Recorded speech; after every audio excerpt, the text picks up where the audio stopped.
आपको डर नहीं लगता फिर इस तरह के मामले उठाएगा फिर आपको कहीं? भैया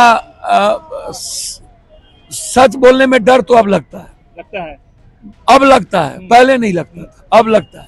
और स्पीकर से मिलेंगे और अपनी सारी बात लोकायुक्त से मिलेंगे, मानवाधिकार से मिलेंगे और सुप्रीम कोर्ट तक हम जाएंगे। हमें सच्चाई से भरोसा उठा। मैं पहली बार भगवान पर से भरोसा हमको कम हुआ, हमें बहुत डर लगा पहली बार। पूर्णिया के सांसद पप्पू यादव जेल से रिहा हो गए। आज ही के दिन पुलिस इनके घर पहुंची थी शुक्रवार की रात, और अब पप्पू यादव एक सप्ताह के बाद देखिए जेल से बाहर।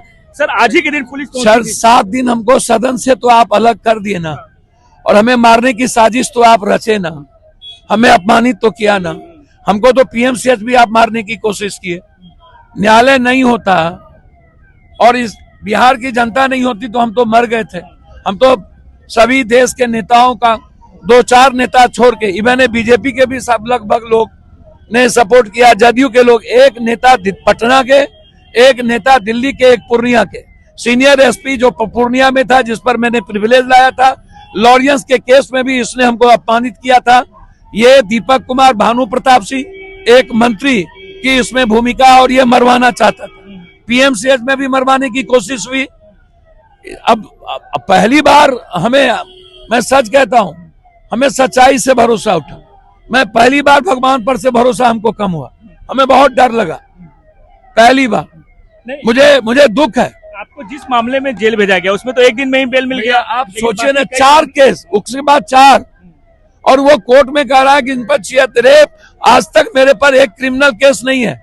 हम पर आप ही ने आचार संहिता और आंदोलन का केस लगाया है। तो आप साजिश करना तो छोड़ दीजिए, लड़िए ना। आपको जैसे लड़ना है पप्पू यादव से मारिए, मार दीजिए, आपको कहां दिक्कत है? क्यों पप्पू यादव से आप डरते हैं? पूरा का पूरा सरकार नहीं डरती, लेकिन सरकार में जितने गंदे और गलत लोग हैं क्यों डरते हैं? तो पप्पू यादव से ही क्यों डर, और लोगों से क्यों डर नहीं? और लोगों पर केस नहीं हुआ है। जेल में थे इतने दिन, क्या कुछ जेल में आपके साथ? सर मैंने तो आपको कहा, मैं बहुत जल्द खेमका हत्याकांड को उजागर करने जा रहा हूं। बेलाल एक क्रिमिनल से मरवाया गया, उसको पैसा दिया गया, और मरवाने में उसी के परिवार के एक बड़े सदस्य की हाथ है और एक मंत्री का हाथ है। एक मंत्री का बॉडीगार्ड वहां था। हम इसको उजागर करेंगे। रुपौस को किसने मरवाया उसको उजागर करेंगे, और खेमका में जो निर्दोष बच्चे का इनकाउंटर हुआ। आपको डर नहीं लगता फिर इस तरह के मामले उठाएगा फिर आपको कहीं? भैया सच बोलने में डर तो अब लगता है, अब लगता है, पहले नहीं लगता था, अब लगता है। और भगवान पर से भी थोड़ा भरोसा उठा है, अब लगता है। अभी तो मैं जहां बेटी मारी, उसके बावजूद भी आप जा रहे हैं आज?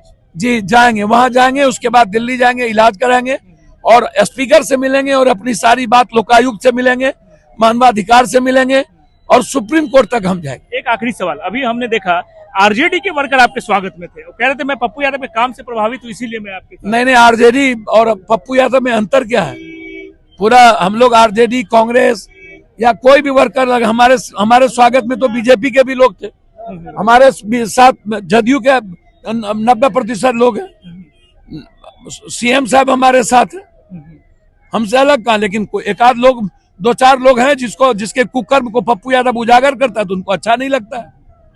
हम खेमका हत्याकांड में नहीं बख्शेंगे, मैं वादा करता हूं, और उस गरीब के इनकाउंटर को मैं नहीं छोड़ूंगा। चलिए, तो ये पप्पू यादव है, अब कह रहे हैं कि सच बोलने में डर लगता है। जिस तरीके से इन्हें जेल भेजा गया, इनका साफ तौर पे कहना है कि सच बोलने में डर लगता है, लेकिन फिर भी अपनी आवाज को उठाएंगे, और इनका साफ तौर पे कहना है कि बहुत जल्द कई बड़े खुलासे करेंगे। सुजीत कुमार, आज तक, पटना।